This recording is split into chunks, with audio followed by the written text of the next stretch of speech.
أعوذ بالله من الشيطان الرجيم.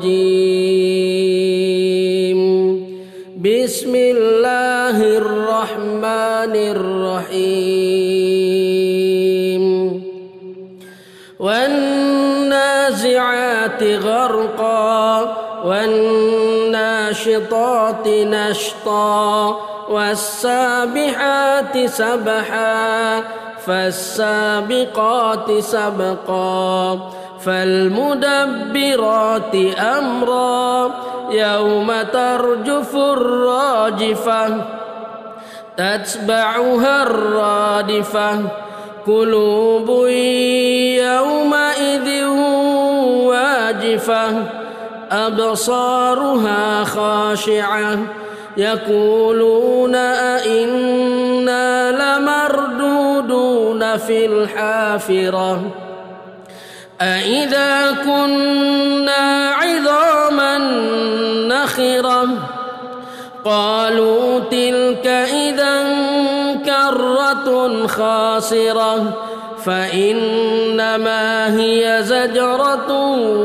واحدة فإذا هم بالساهرة هل أتاك حديث موسى إذ ناداه ربه بالوادي المقدس طوى اذهب إلى فرعون إنه طغى فقل هل لك إلى أن تزكى وأهديك إلى ربك فتخشى فأراه الآية الكبرى فكذب وعصى ثم أدبر يسعى فحشر فنادى فقال أنا ربكم الأعلى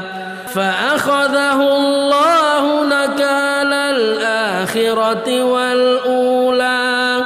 إن في ذلك لعبرة لمن يخشى أأنتم أشد خلقا أم السماء بناها رفع سمكها فسواها وأغطش ليلها وأخرج ضحاها والأرض بعد ذلك دحاها أخرج منها ماءها ومرعاها والجبال أرساها متاعا لكم ولأنعامكم فإذا جاءت الطامة الكبرى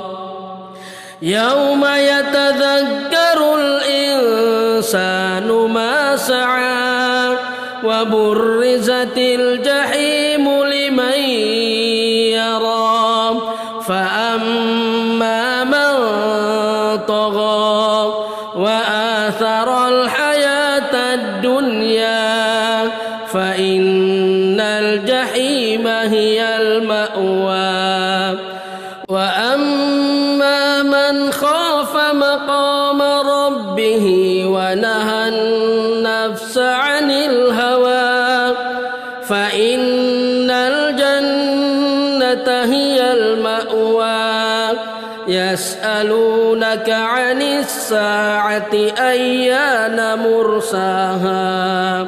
فيم أنت من ذكراها إلى ربك منتهاها إنما أنت منذر من يخشاها كأنهم يوم يرونها لم يلبثوا إلا عشية أو ضحاها.